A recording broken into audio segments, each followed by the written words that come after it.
banget. Katanya hari ini ada momen keren loh di Padepokan Ciliwung Condet ini. Ada apa ya? Kok dadakan banget? Nah, ikutin serial pemberontakan sungai dalam episode.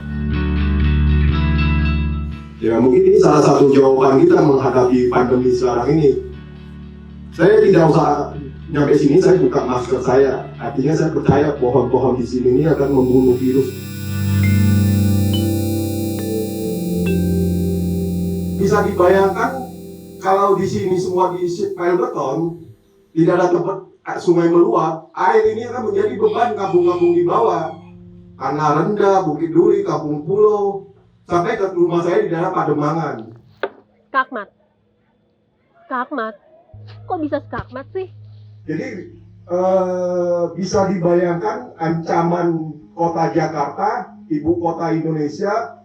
Saya menganalogikan itu Jakarta Skakmat City, Skakmat. Main catur itu Skakmat. Rajanya udah nggak bisa bergerak. Kak Ahmad, terus mau ngapain lagi kalau udah Kak Ahmad? Jadi bisa dibayangkan dengan kondisi hulu puncak Katulampa Siaga 3 Jakarta banjir itu cuma beban satu segmen puncak.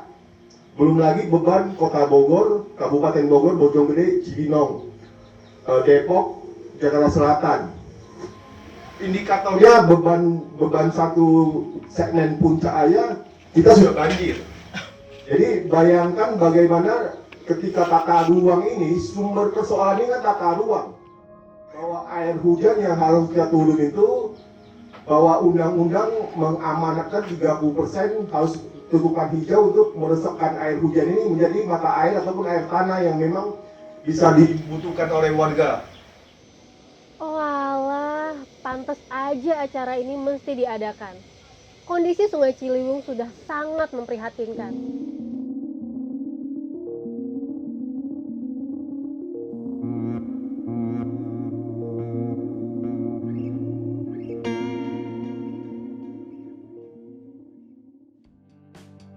Acara ini bertujuan untuk memperingati gerakan 1 juta pohon dan juga Hari Lingkungan Hidup Indonesia yang jatuh pada hari ini, tanggal 26 Januari 2021.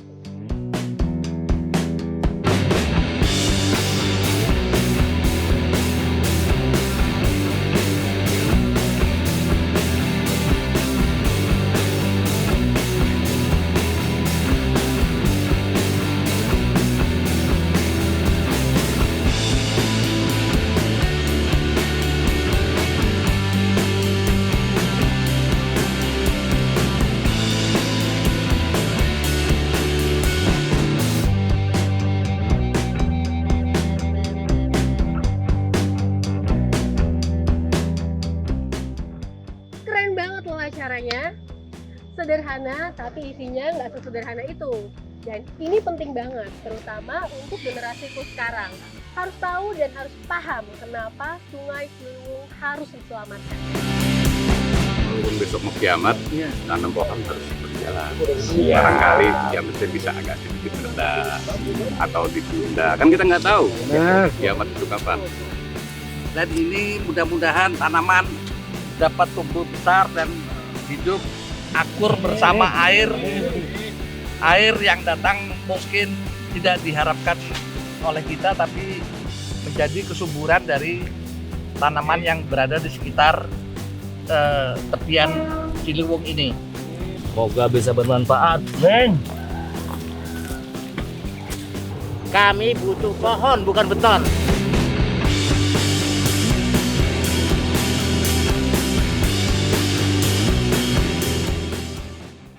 Wah, ternyata nggak semudah itu ya nanganin sungai.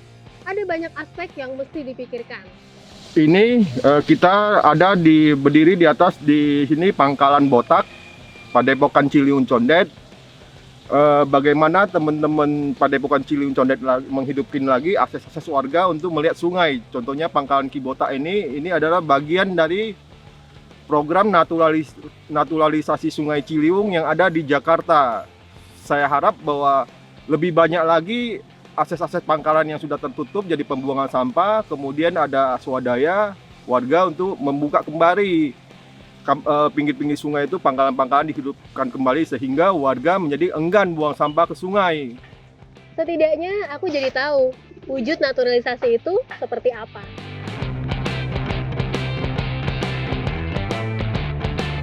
Perkenalkan, saya Solihin dari Saung Bambon Riverside.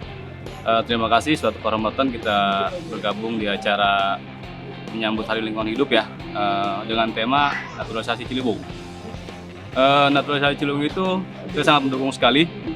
Karena apa? Itu satu kearifan ya yang udah menjadi budaya masyarakat di bantaran sungai. Dengan naturalisasi itu kita nggak pernah merasa ada perubahan di lingkungan kita. Kayaknya ada sesuatu yang harus kita tahu. Kenapa betonisasi atau pembetonan itu harus kita tentang? Kalau sungai udah dibetonisasi, itu kita merasa ada budaya yang hilang. Di mana masyarakat bantaran sungai itu sudah terbiasa, misalnya untuk penghidupan, misalnya mencuci di sungai, mencari ikan di sungai, dan anak-anak pun mungkin dengan mudah bermain di sungai kalau bentuknya masih natural. Air serapan itu penting banget kan? Tapi kalau sudah dibetonisasi seperti mungkin wilayah Jakarta sana, itu kita udah bingung mau ke turun sungai itu udah nggak bisa. Waduh, itu kemasan plastik udah dari zaman kapan tuh ya? Jangan-jangan waktu aku masih di dalam rahim ibuku lagi. Udah berapa tahun tuh ya nggak terurai-urai?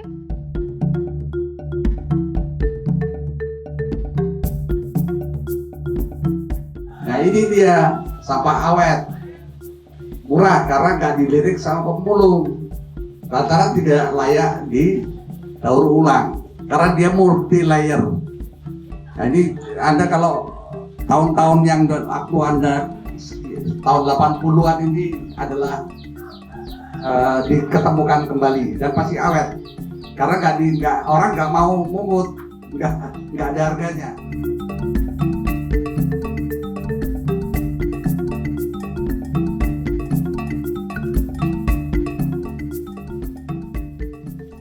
Belum ekosistemnya ya. Endemi-endemi yang ada di bantaran sungai pun udah mulai nggak ada. Contoh seperti misalnya, waktu kita kecil kita sering nangkap capung. Itu ada di mana? Di bantaran sungai yang masih natural.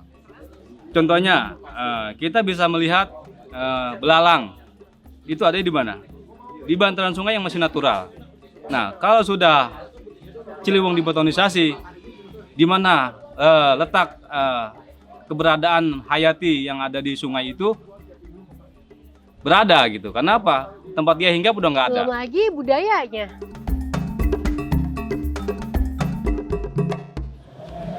Memang di beton itu akan jadi rapi, tapi di situ kan ada batas. Nanti air juga nggak akan meresap ke tanah ya. Di sekitar di kampung situ, ya di situ masih banyak sumur gali, sumur bor juga. Itu resapan air. Terus habitat Ciliwung itu sendiri juga, misalnya pohon, terus binatang juga kan akan merasa terganggu gitu. Dan masih banyak lagi. Itu kenapa naturalisasi itu lebih tepat.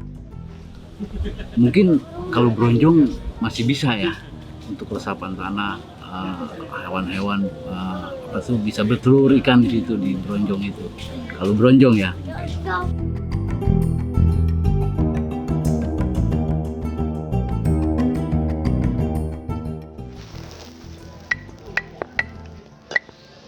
Kenapa mesti ngotot betonisasi sih? Wah, jangan-jangan ada udang di balik batu nih.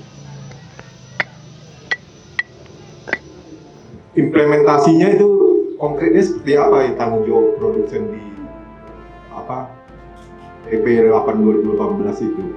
Kita lihat tadi kan sampah saset itu dari tahun 80-an, Sunsil, Indofood. Artinya kan mereka tidak hanya bisa memikirkan profit.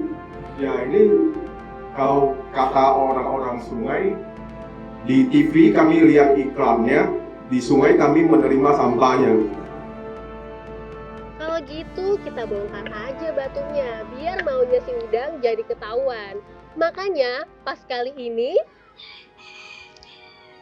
Kalau kita lagi nanam pohon di bantaran sungai itu 30 cm kali 30 cm, kedalaman 60 cm aja banyakkan plastiknya dari tanah. Ini udah mengkhawatirkan.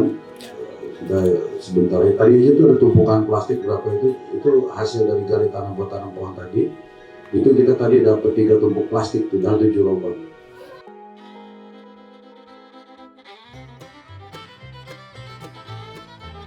Wah, 2 jam di Padepokan ini aku dapat ilmu banyak banget.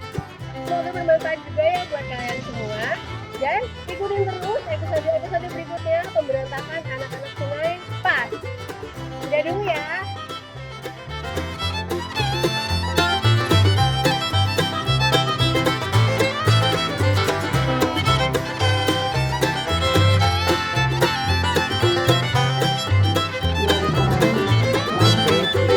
Bapak gimana maksud lo?